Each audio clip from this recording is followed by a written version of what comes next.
आजच्या या बालसंस्कार वारकरी शिबिराच्या उद्घाटन प्रसंगी मंचावर उपस्थित असणारे आमचे मार्गदर्शक सन्माननीय नारायणदादा पाटील, आमचे मार्गदर्शक प्रकाशदादा पाटील, त्याचप्रमाणे नरेशदादा आणि वाडा शहरामध्ये ज्यांनी वारकरी संप्रदायाची पताका सातत्याने तेवत ठेवलेली आहे असे आमचे मित्र पुष्करदादा रोडगे, उद्योजक आहेत वाड्यामधले चांगले, तरीही वेळात वेळ काढून वारकरी संप्रदायाचे जे कार्यक्रम असतील त्या कार्यक्रमासाठी सातत्याने वेळ देत असतात. त्याचप्रमाणे साळुंके मामा, आपण सर्वजण जाणतो या केळठण परिसरामध्ये ज्या ज्या वेळेला कार्यक्रम असतात आणि वारकरी संप्रदायाच्या प्रत्येक कार्यक्रमामध्ये ते सातत्याने गेले अनेक वर्ष या ठिकाणी आहेत आणि ती खूप महत्त्वाची भूमिका आहे. त्यानंतर आमचे बाचे दीपेशजी पष्टे,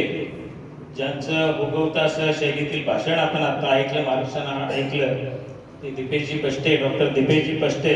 त्याचप्रमाणे योगेशजी पाटील, जे शाळेची सर्व धुरा या ठिकाणी के.जी. पाटील साहेबांच्या माध्यमातून सांभाळत असतात. आपले नुकतेच आमच्या सोबत आलेले कल्पेश महाराज भुईर, वास्तविक त्यांना आता मीरा भाईंदरला जायचं आहे, तरी या वारकरी संप्रदायाच्या प्रेमापोटी तिथे या ठिकाणी आले आणि ते म्हणाले लगेच आम्ही जाणार आहे, तरी मी त्यांना मुद्दाम थांबवलं. दादा, ज्या वेळेला अजितदादा पवार साहेब 2010ला उपमुख्यमंत्री होते आणि शासकीय पूजा त्यांच्या हस्ते होती आणि त्या शासकीय पूजेमध्ये कल्पेश दादा आणि त्यांच्या सौभाग्यवतींना त्यांच्यासोबत शासकीय पूजेचा मान मिळाला पंढरपूर येथे आणि चांगल्या प्रकारे ते तेवढ्यावरच न थांबता त्यांच्या गावचा रस्ता गेले अनेक वर्ष रखडला, शेवटचं गाव तसं मालवंडे. त्यामुळं पुढे गावं नसल्यामुळं काय फार तिकडे कोणाचं लक्ष नव्हतं. पुन्हा 2 आमदारांच्या हद्दीवरचं गाव, मात्र त्या ठिकाणी सातत्याने अजितदादांकडे, आमच्या सगळ्यांकडे पाठपुरावा करून त्या रस्त्यासाठी, आता नुकताच आम्ही उद्घाटन कार्यक्रम त्याचा गेल्या महिन्यात केला, 2,70,00,000 रुपये कल्पेशदादांनी त्यांच्या प्रयत्नातून मिळवून दिले. ही खूप मोठी महत्वाची गोष्ट असते. वास्तविक पाहता अजितदादांची थेट अगदी फोनवर बोलणार आहे, त्यांचं वैयक्तिक काम ते करू शकले असते, मात्र सार्वजनिक काम त्या गावांचं मार्गी लागावं या हेतूने, स्वच्छ हेतूने त्यांनी तो पाठपुरावा केला, त्यांना यश आलं. त्यानंतर आमच्या प्रतिभाताई वहिनी या ठिकाणी आहेत. वारकरी संप्रदायाचं कुठलंही काम असो, सामाजिक काम असो आणि मधल्या काळात त्या राजकीय जबाबदारीमध्ये सुद्धा होत्या. अशा एक सर्वंकष अष्टपैलू म्हणता येईल अशा प्रकारचं व्यक्तिमत्व आहे.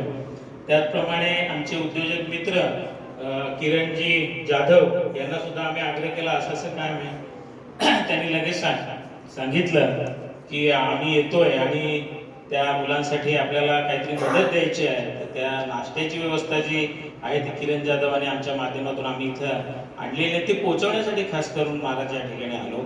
आणि त्याचप्रमाणे समोर उपस्थित असणारे सर्व संस्कारार्थी, सर्वजण संस्कारामध्ये पूर्ण दिवस 17 तारखेवर राहणार का? नक्की. आवाज नाही तुमचा, मध्ये पळून जाऊ नका कोणी कृपया. त्यांनी इकडे CCTV योगेश सरांनी लावले आहेत बघा. त्याचप्रमाणे सर्व वारकरी प्रेमी मंडळी, काकांनी या ठिकाणी मार्गदर्शन केले, दीपेशजी चांगले बोललेले आहेत, वहिनींनी सांगितलेलं आहे, फारसं काही बोलण्यासारखं नाही. आणि महत्वाचं म्हणजे राजेश महाराज बांगर, त्यांना गेल्या अनेक पिढ्यांची वारकरी संप्रदायाची परंपरा त्यांच्या घरामध्ये आहे. त्याच परंपरेच्या माध्यमातून ते आळंदी येथे वारकरी शिक्षण संस्थेमध्ये गेले, त्यांनी तिथं स्वतः प्रशिक्षण घेतलं आणि पुन्हा आपल्या विभागामध्ये येऊन ते काम रुचावं, वाढावं, वारकरी संप्रदाय घरोघरी पोचावा यासाठी त्यांचे सातत्याने, म्हणजे आळंदीहून आल्यानंतर त्यांनी सातत्याने या ठिकाणी प्रयत्न सुरू केलेले आहेत.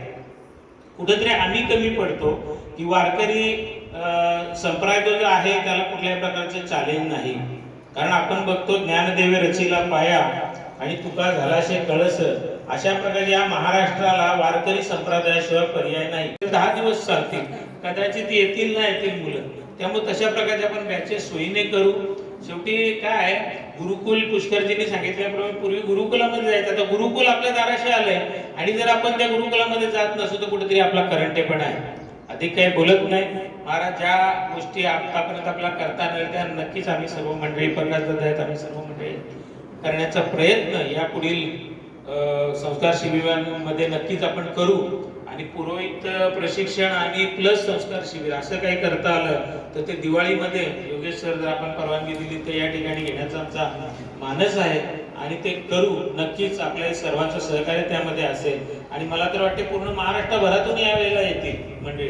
आता मी जेव्हा जबलपूरला अखिल भारतीय कुर्मी क्षत्रिय महासभेच्या माध्यमातून गेलो तिथं खास सन्मान या सर्व पुरोहित मंडळींचा अगदी केंद्रीय मंत्र्यांच्या हस्ते केला गेला. कुठेतरी बहुजन समाजातील पुरोहित मंडळी पुढे येतात आणि अशा प्रकारचं कार्यक्रम करतात, काम करतात, तर ते कुठेतरी त्यांना कौतुकाची बाब वाटली. आणि या पुढील काळामध्ये संस्कार शिबिर असतील, ही प्रशिक्षण असतील, ही सुरू राहिली पाहिजे.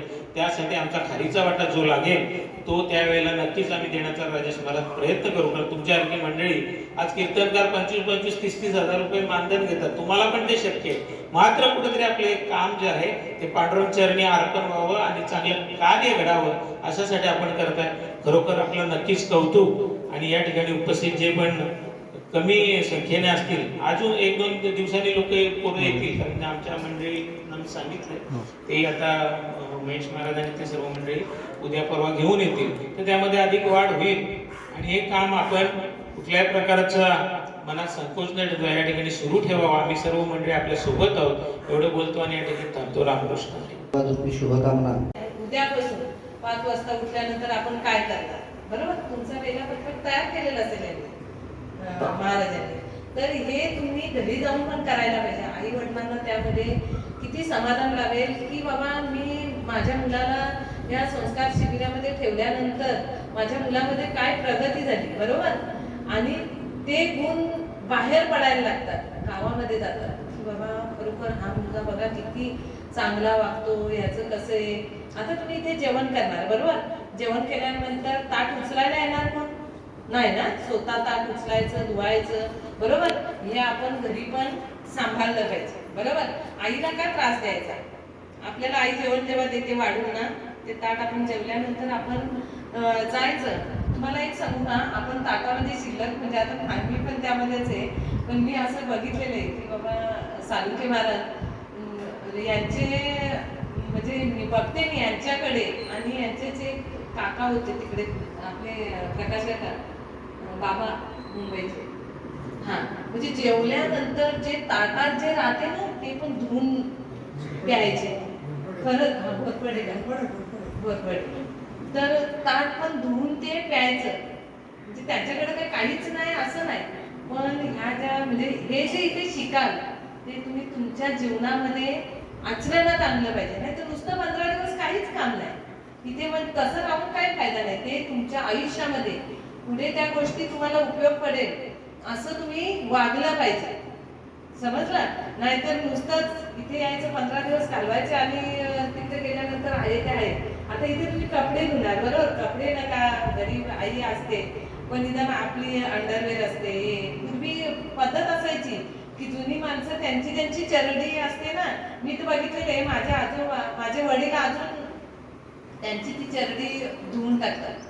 किंवा माझे आजोबा होते ना ते रुमाल वापरायचे, पण ते रुमाल पण नाही धुता येत ना तसा, हाताने असं फुकटायचं इकडून तिकडून आणि पिळून टाकायचा. पण ह्या ज्या सवयी आहेत ना तुम्हाला इथे लागतील ना, ज्या काही सवयी त्या तुम्ही घरी घेऊन गेल्या, बरोबर? घरी करायचं आणि हे सगळं करा अशी अपेक्षा